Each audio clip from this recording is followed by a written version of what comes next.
Module number 2 talks about decision tree learning. And decision tree learning is a method for approximating different discrete value target functions in which the learn function is represented by a decision tree. This is very important. So you are representing or you are approximating the discrete value target functions in which the learn function is represented by a decision tree. Okay, you are approximating the discrete value target functions as well as the learn function is also represented by using a decision tree. So let us look at what this decision tree looks like. A figure a decision tree for the concept play tennis. Okay, an example is classified by sorting it through the tree to the approximate leaf node, then return the classification associated with this leaf. Okay, let us look at how your actually the input looks like. If you look at this one, outlook and humidity and wind, these are the three attributes I have it. These are the three attributes I have it. And this one, the values of the attribute sunny, forecast, rain, and for humidity it is a high, normal, for wind it is strong and weak. And all your leaf values, no and s, means that whether you are selecting that particular item or not. Okay, you are selecting that particular item or not. Let us try to understand and trace a path here. If the outlook is sunny, I'll read something like this. If the outlook is sunny and the humidity is high, I'm not going to play the game, or I'm not going to play the tennis in this case. Okay, let us look at here the outlook here. If the outlook is sunny and humidity is high, then I won't play the game. If the outlook is sunny and humidity is normal, then I'll play the tennis, right? If the outlook is sunny and the humidity is high, we'll not play the game. Whereas if the outlook is sunny and the humidity is normal, we'll play the game. Whereas for the outlook, if the outlook is overcast, then I'll surely will play the game. We'll play the game. Whereas for if the outlook is rain, it is raining, right? And the wind is strong, we'll not play it.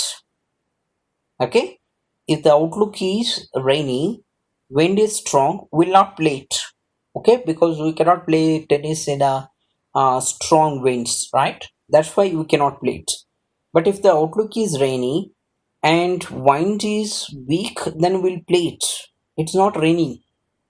Outlook so looks something like it is raining. It may be rain in some time. It may rain, but it is not raining now. So what you'll do is that if the outlook is raining and the wind is weak, we'll play the game. This is what your decision tree is all about. This is what your decision tree all about. And here all your leaf nodes will choose whether this particular path will be chosen as a right training example or not, or a positive training example or not. Okay, this training example, that is outlook is sunny and if the humidity is high, we are not selecting. It is a negative training example. We'll consider this one as a negative training example.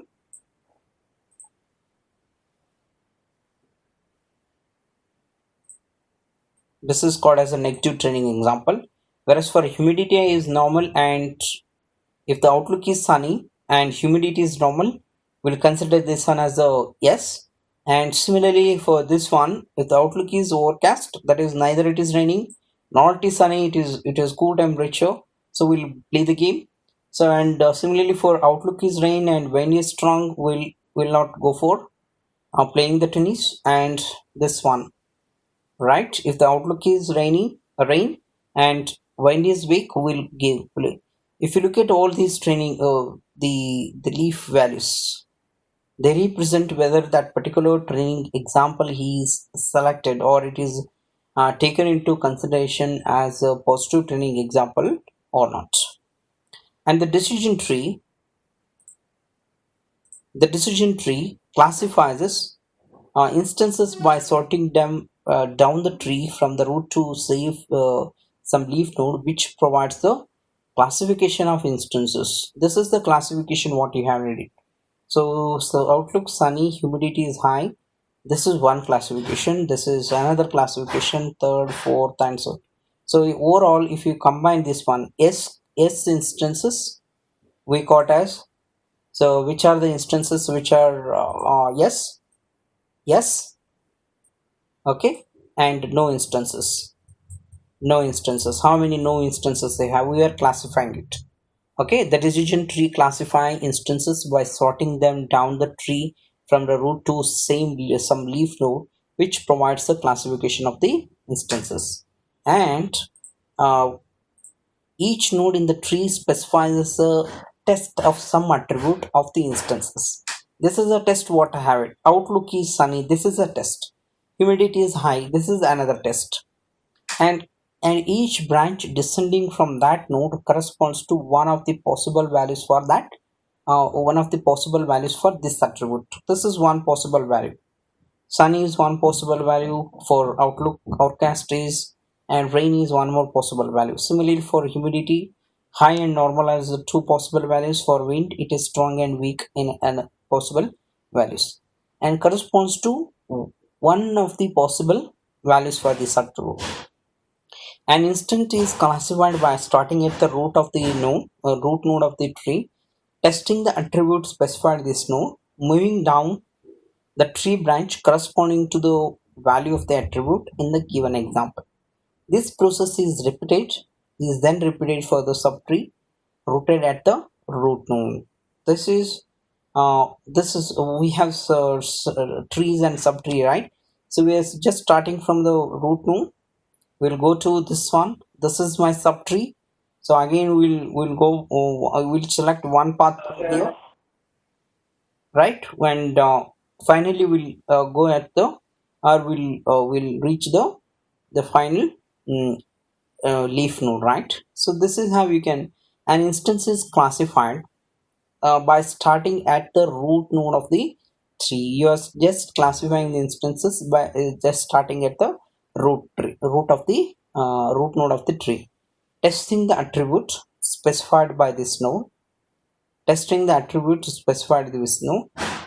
then moving down the tree branch corresponding to the value of the attribute in the given example. This process is then repeated for the subtree rooted at the new node. This process is completed or repeated for the subtree rooted at the new node. And the decision trees represent a distinction of constraints and the attributes value of instances. Okay, the decision tree represent a distinction of conjunctions, right, of constraints on the attributes values of the instances. And each path from the root to a leaf corresponds to a conjunction of attribute test, and the tree itself to a distinction of these conjunctions. This is what the things here. For example, the decision tree shown in the above figure corresponds to the expression outlook is sunny. If the outlook is sunny, distinction of if the humidity is normal, right? Or this is conjunction outlook is overcast, and conjunction it is outlook is rain, distinction wind is equal to weak. This is how your figure basically considered.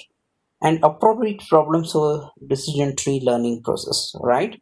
So what are the appropriate problems that can be used in decision tree learning? The first one, decision tree learning is generally best suited to problems with the following characteristics. Okay, the decision tree can be used in some of the problems here or with the following characteristics. The first one, instances are represented by attribute value pairs. Basically, instances are attribute or represented by using the attribute value pairs. Instances are described by a set of fixed set of attributes and their values. Okay, instances are basically classified using a set of attributes and their values. And the target function has discrete output values. Okay, the target function has discrete output values, right? Either a true value or a false value, right? Or a yes or no value. The decision tree assigns a boolean classification yes or no to each example. The decision tree methods easily extend to learning functions with more than two possible output values. Okay, there are some decision tree methods can be extended to more possible values. Okay, so that is instances. The target function has a discrete output value, either a true or false value. There are some instances which can have more than two possible values that also be represented using the decision tree. Disjunctive descriptions may be required, right? Disjunctive descriptions may be also required in case of the decision tree learning. So, okay, this is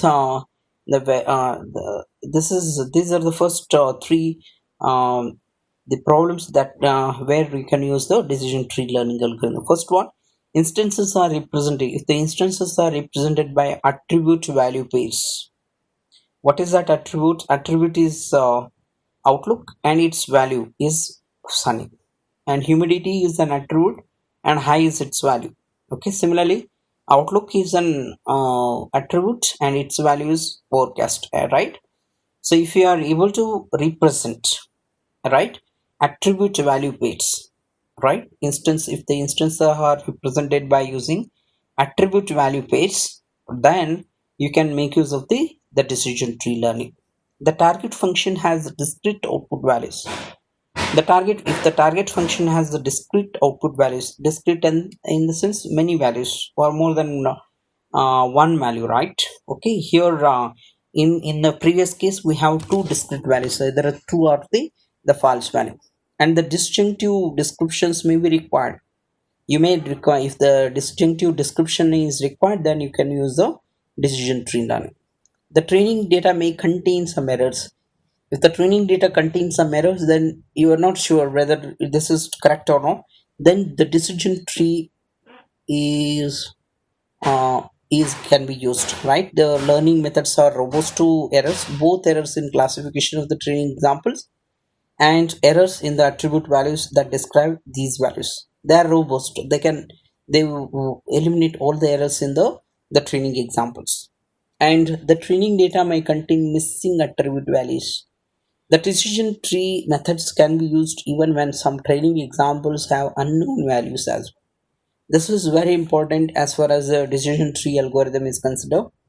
The first one, if the decision tree methods can be used, even some training examples are add-on. If you don't have any value for a particular attribute, if it is missing, then also your decision tree algorithm works. The decision tree learning has been applied to problem such as learning to classify medical patients by their disease. If you want to classify medical patients by their disease, equipment malfunctions by their cause, and loan applicants by their livelihood for defaulting on payments. Okay, so medical patients by their disease, equipment malfunctions by their cause, and loan applicants by their likelihood of defaulting on payments.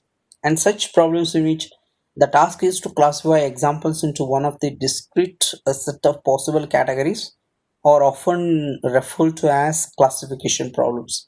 They are classified as the classification problems. Okay, so these are the areas where you can use the decision tree learning. First one is, if the instances are represented by attribute value pairs, you can use the decision tree learning. And if the target functions has the discrete values, discrete output values, then also you can use the decision tree learning. And the disjunctive descriptions may be required. If the disjunctive descriptions are required, then you can use decision tree learning. And if the training data may contains the errors, if it contains any errors if the training data contains any error, then also you can use the decision tree learning. And if the training data has some missing attribute values. Okay, if the training data has some missing attribute values, then you can definitely use the decision tree learning. And also decision tree learning has been applied to problems such as the learning to classify medical patients by their disease, equipment malfunctions by their cause, and loan applicants by their likelihood of defaulting on payments. Under such circumstances, you can make use of the what you call it as the decision tree learning algorithm. Such problems in which the task is to classify examples into one of a discrete set of possible categories or often referred as the classification problems. Okay, such problems in which task is to classify the examples.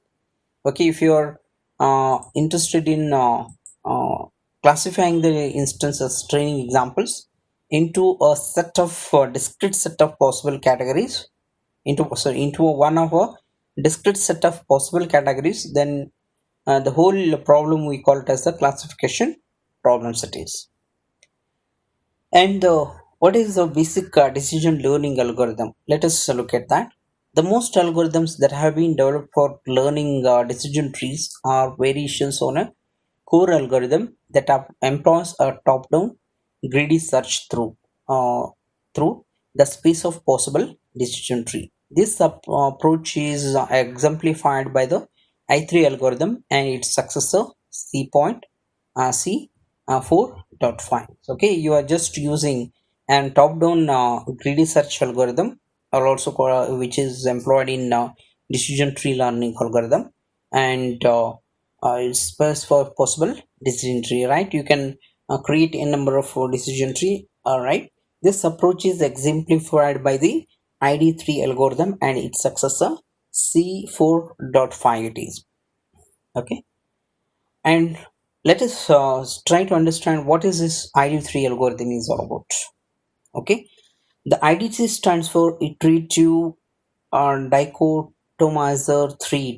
It is iterative dichotomizer 3ds, and ID3 is a precursor to the C4.5 algorithm. It is just a precursor to the what you call it as the C4.5 algorithm. The ID3 algorithm was invented by Ross Quellin in 1975. It was basically invented by Ross Quellin in 1975. Used to generate a decision tree from a given data set by employing a top-down approach. Okay, top-down greedy search to test each attribute every node of the tree. So they are used to generate a decision tree from a given data set by employing a top-down greedy search to test each attribute every node of the tree, and the resulting tree is used to classify future examples, right? So once you build the decision tree, and the future examples or the future samples will be used to classify it based on the existing decision trees. Okay, this is what the ID3 algorithm. Oh, ID3 stands for the iterative dichotomizer 3, and ID3 is a precursor to the C4.5 algorithm. And ID3 algorithm was invented by Ross Quellin in 1975. It was basically invented by Ross Quellin in 1975. Used to generate a decision tree from a given data set by employing a top-down greedy search to test each attribute every node of the tree. It's basically used to test attribute at every node of the tree, and the resulting tree is used to classify the future samples. Once you have the decision tree at your hand, you can classify the remaining or the future instances or the future training examples or the samples by just looking at the available decision trees.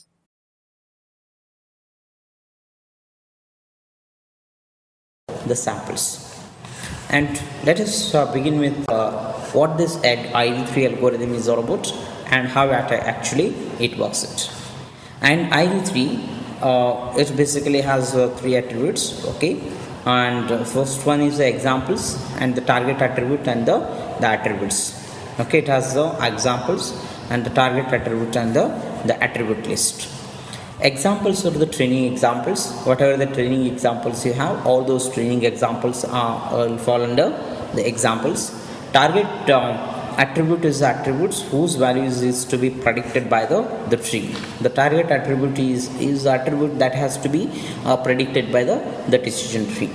Attributes is a list of other attributes that may be tested by the learned decision tree, right? Attributes is a list of other attributes, okay, that has to be tested by the decision tree. The target attribute is the one which is whose value has to be tested, or whose value has to be predicted by the target attribute. Whereas the attributes is a list of other attributes, okay, that may be tested by the learned decision tree, okay. Returns a decision tree that correctly classifies the given examples, okay. So what is that? The ID3 basically three parameters. The first one is the example, second one is the target function, or target attribute, and the attributes. Examples are nothing but the training examples. Whatever the training examples you have, all those training examples are put into the examples list. And the target attribute, which is the attribute whose value has to be predicted by the decision tree, whose value has to be predicted by the decision tree.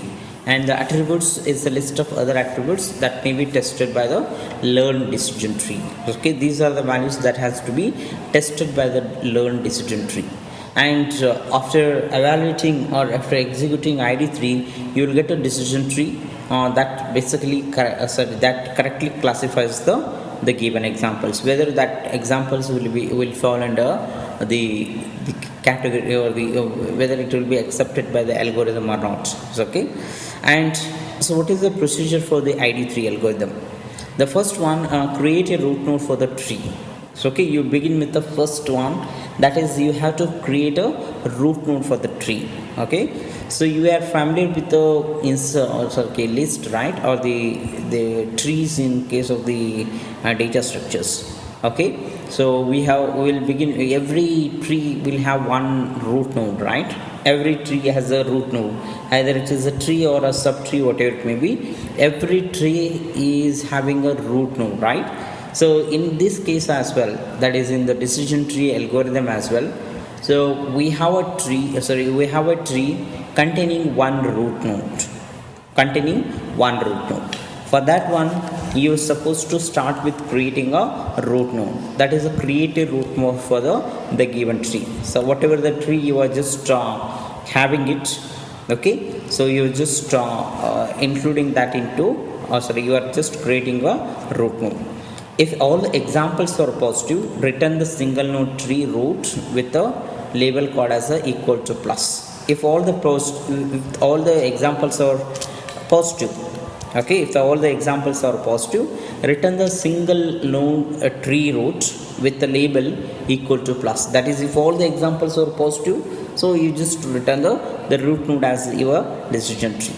And if all the examples are negative, then the return the single node tree root with the label called as equal to minus, okay. That is how you have to create the decision tree. That is, if all the examples are negative, return the single node tree root with the label equal to minus.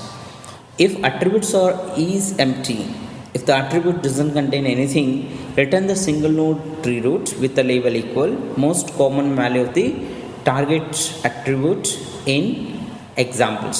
So okay, if the attribute is empty, if it doesn't contain any value, then return a single node tree root with equal to sign, okay. The most common value of target attributes in examples, okay. So the first example, the ID3 talks about creating a decision tree, okay. So in this way, first you have to create a root node, okay. That root node is the highest order what we call it as node in the given tree, and followed by, if all the examples are positive, then return the single node tree root, right, a single node tree root with the label called as equal to plus. And if all the examples are negative, return the single node tree root with the label called as equal to minus, okay. and all if attributes is empty, okay, return the single node tree root with the label equal to. And otherwise, if none of them is true, if none of them is true, then otherwise begin. A attribute from attributes that best classifies the examples is nothing but the an attribute that from the attribute list with that best classifies the examples, that actually classifies the example. Then the decision attribute for root becomes A. So what you will do is that you will begin with the attributes from the attributes or the attribute list that best classifies the examples. And in this case, best classifies this in the sense that it is the highest information gain. You just look at the thing here. The best attribute is the one with the highest information gain. We'll come back to what you mean by the highest information gain now. So in case of the highest information gain, the attribute which is having the highest information gain will make it as a root node, will be treated as the root node. Okay, that is how your the first node within a tree works. And for each value of vi of a, for each possible value vi of a, so that there may be one or more values for the a, then add a new branch tree below root corresponding to the test a is equal to vi. That is, if you have three values, let us take three different values for a, so we are adding three root nodes or the three branches to the root node of a. Let examples vi be the subset of examples.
If we are making the root node, that is a which is having the highest information gain, a node or an attribute which is having the highest information gain, we'll just make them as a root node. And for all the possible values of that root node, okay, if it has three values or the two values or however it may be, so we are creating the branch nodes or the branches, tree branches below the root corresponding to the test value. Test a is equal to vi. Let examples, that is vi, be the subset of examples that have the value vi for e, right? So we are just starting with the values for subset of values that have value vi for I it is. If examples vi is empty, if the examples vi is empty, that is if the possible value doesn't contain any values, then below this new branch add a leaf node with a label equal most common value of target attribute in examples. If the examples for that particular attribute or the possible value of a is empty, then below this new branch add a leaf node with the label equal most common value of the target attribute in examples. Else below this new branch add the subtree, that is, so the remaining, whatever the remaining examples you have it, that examples, then the target attribute and all the attribute except this attribute. accept this attribute, whatever the root attribute you have, accept that attribute or add, or you consider all the remaining attributes here. And this is how you can loop it, and at the end of all the iterations, at the end of all the attribute list, you will get a decision tree, and that decision tree is contains the positive values or the positive paths which can be accepted. Okay, that is how your the ID3 algorithm works. So first one, you create a root node, right? For the tree, for the given tree, you just create a root node. If all the examples are positive, return a single tree root with a label equal to plus, and if all the examples are negative, return the single node tree root with a label equal to minus, and if the attributes are empty, right, return the single node tree root with a label equal to most common value of targeted attribute in examples. And so here, if none of them is true, if it is and if any of these condition is true, if none of the condition is true, then what you will do is that you go for other things, that is otherwise begin. So what you will do is that you will make one attribute as a root node, one attribute as a root node, and which is having the highest information gain, like this. You just have to do it for the things, and you have to create the new branch, tree branches below the root node corresponding to the test A is equal to bi, and so on.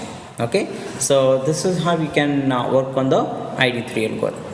Which attribute is the best classifier, right? Which attribute you are just used to classify the attributes.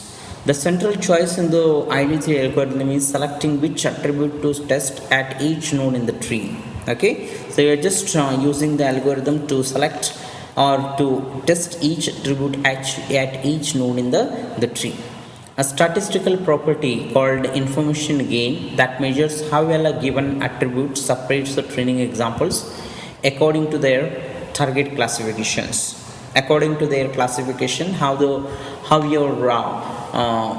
the attribute is going to gain the things. So okay, we have one measure called as the information gain that actually measures how well a given attributes separates the training examples according to their target classifications. Okay, and ID3 uses information gain measure to select among the candidate attributes at each step while growing the tree.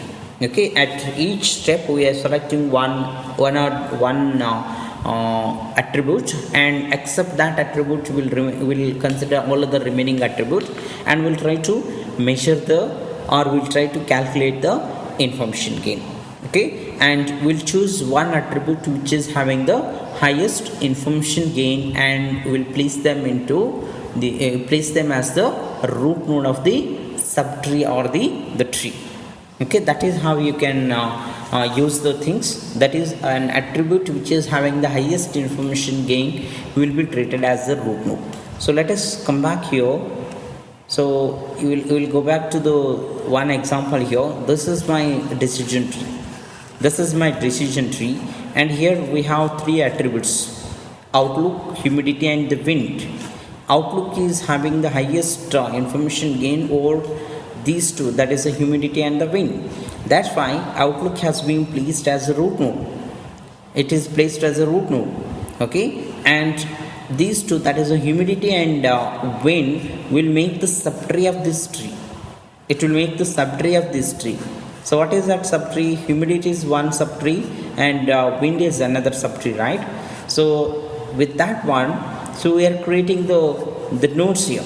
We are creating the nodes, or we are creating the subtrees here, and you are creating, or we are keeping these attributes in this root node by just looking at their information gain. The highest information gain, so you are keeping that node into the root. Okay, for this entire subtree, for this entire decision tree, outlook is having the highest information gain. That's why I have kept it here. And for this subtree, humidity is having the highest information gain. That's why it will occupy the root node. and for this subtree, so wind is having the highest information gain. That's why we'll keep that attribute as the root node of this subtree. So that is what they're saying here. That is, so the attribute which is going to have the highest information gain or the best information gain will be placed in as a